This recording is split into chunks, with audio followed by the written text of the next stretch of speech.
All right, we're going to start by adding a logo type to our existing spot illustration, a text treatment to go with it.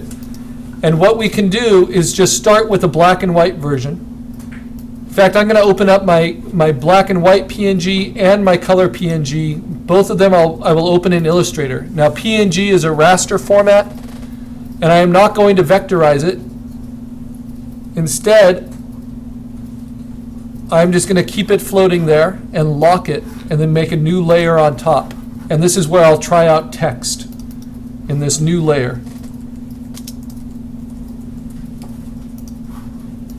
And before I deal with it in color, I want to deal with it in black and white. So I'm going to lock that bottom layer, just leave it as a raster image, and then try out text options on top of it. Okay. So first I want to decide kind of where my text should go. Do I want it above it? Do I want it below it? Do I want it to the side, to the other side? And I'm thinking my text might look nice in kind of a triangle here, something like that. So I'm going to use the text tool, the big T. And I'm just going to click. You can also draw a box and fill it. But by just clicking, I can kind of control how much space it takes, just like I would in a Word document.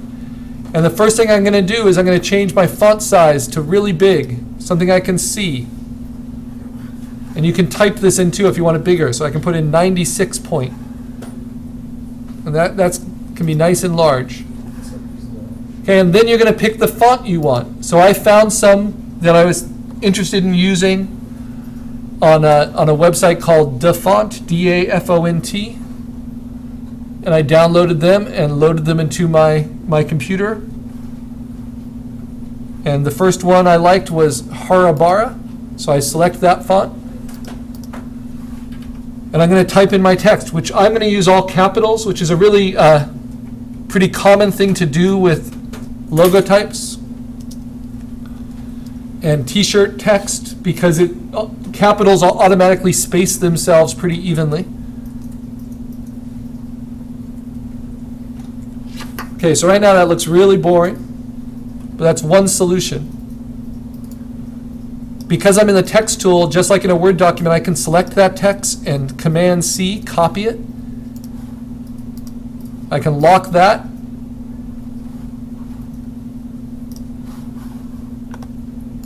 And I can do a new text solution, maybe with a new font on top of it. So another font I liked was EA. And then I'm just going to paste and then select the font and then change it to that new font. Try it out. So I'm already liking that one a little bit more. You can even just put them right on top of each other and just turn them off and on.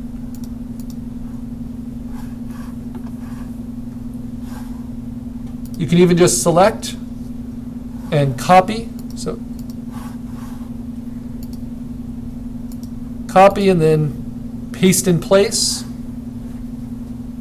Then select it. Use the text tool, select all the text like you would in a Word document, and then change it to a new font. Now, a lot of designers will just use fonts as they are, even buy fonts to be able to use them in their own work. But I like to find free fonts through Dafont and then modify them. And this is kind of more of what I was thinking, more of a stencil-based font, kind of strong. So let me just stop there, but I could keep going with different options and keep building them up and try all these different things and see what I like best. But now the fun part is making it your own. So if I like this one, what I'm going to do now, maybe to kind of clarify it for you, is I'll copy it all again and then paste in place. Because now I'm going to resize it. I'm going to use the large selection tool, the black arrow, and I'm going to stretch it. It's just like transforming in Photoshop. But it's still a text tool. So if I use the T, I can do things like take this 2015 and center it, and take the MLK walk and center it, center register it, then move them all together with my text tool. Or I can left register everything, or I can right register everything.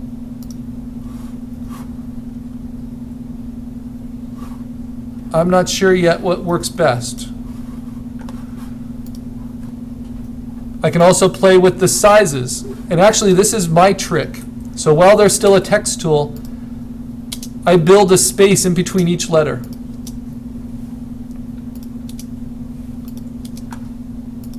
So that I can control the spacing between each character. And then you can play with them by simply using different font sizes. So text tool still, now I'm going to select these spaces. I can hold down Command and select the whole thing, or select each space and just take it down to something small. So let's try 24.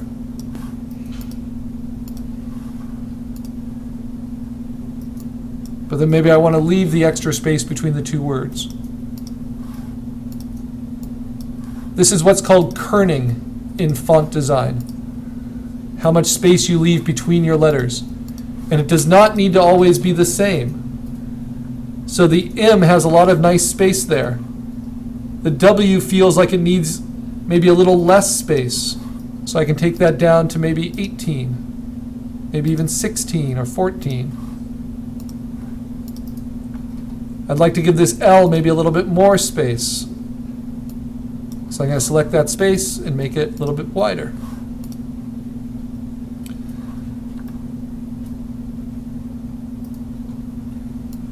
I can also play with the individual size of the letters. So if I take this L, right now it's 137, maybe I want to make it a little bit smaller, like 120.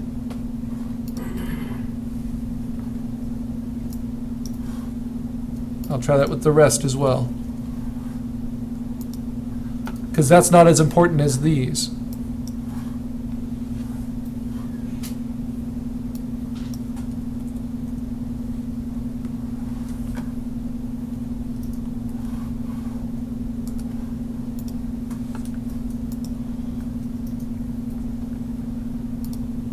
Some fonts will have special characters, like periods and commas. You can decide if you want to use them or not, if they're appropriate. Some fonts will have different options as well. Instead of just regular, you might have italic options. You might have the ability to make them bold. And then you actually use some of these built-in options within Illustrator. They're called the character functions. You can find that by going to Window and finding your attributions. So you should have character, paragraph, and then even open type as options you can use. And for instance, I can play with what's called the leading using this between my lines of type. If I want that 2015 to be closer to MLK, I'll turn off the auto leading and I'll set it at something I choose myself. Maybe 120. Maybe a little bit more.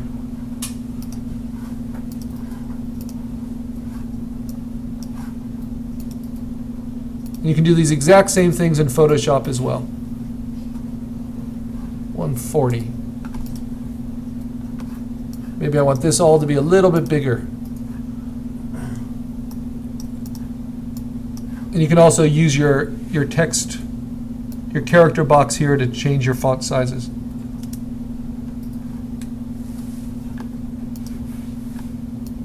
And make all of these 150.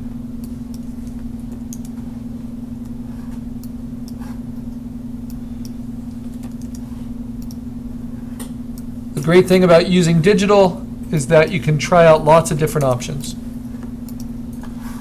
Now I'm going to take the large selection tool, and I've already changed it from just this to this.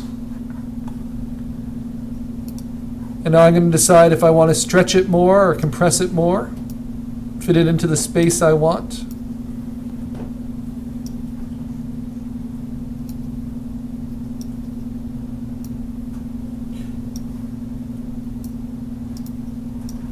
Okay, and then lastly, it's still a text tool, so I can try other solutions like this.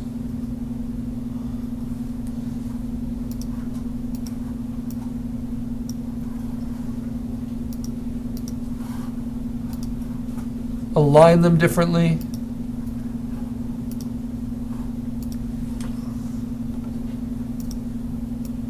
Again, I have those spaces I can play with separately.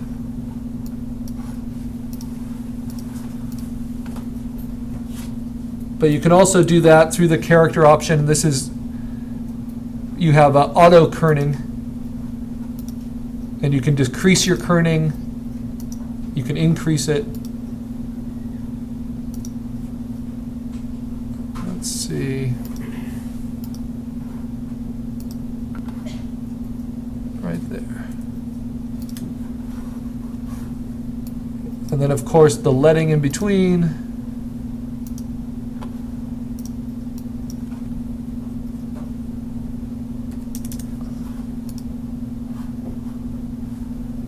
And I see an opportunity here to make my M and my W maybe line up and reflect each other. So all that takes is getting the font size to be the same.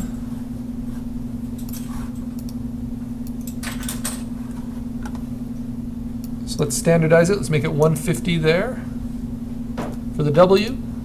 Let's make it 150 for the M. It's already at 150. It looks like the W is a little bit bigger, so I'm going to try 180. Then I'm going to try increasing the leading in between.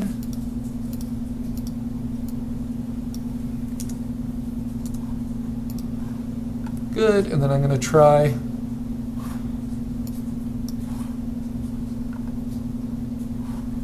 messing with the size and spacing of these. So that's 180. Let's make this maybe 160. And this 160.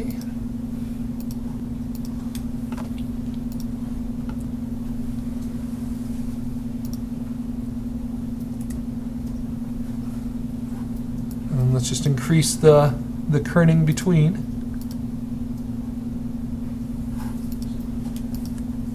All right, and the other thing you can do is if you want to use it as a separate element, which I think I might want to do, I can always just select that text and copy it, make a new layer, paste in place,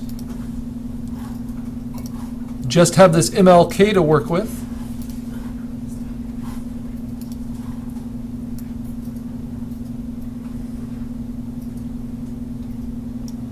Place it where I want, line it up exactly how I want.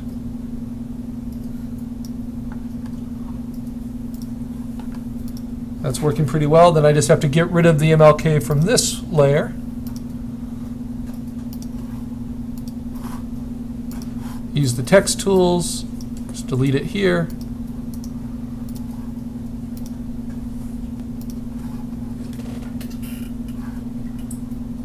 So I like how that works, but maybe I want to make the K a little bit bigger now.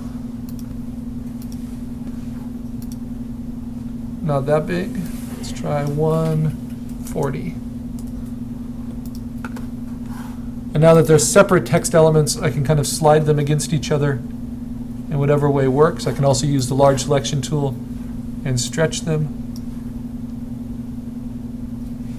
independently.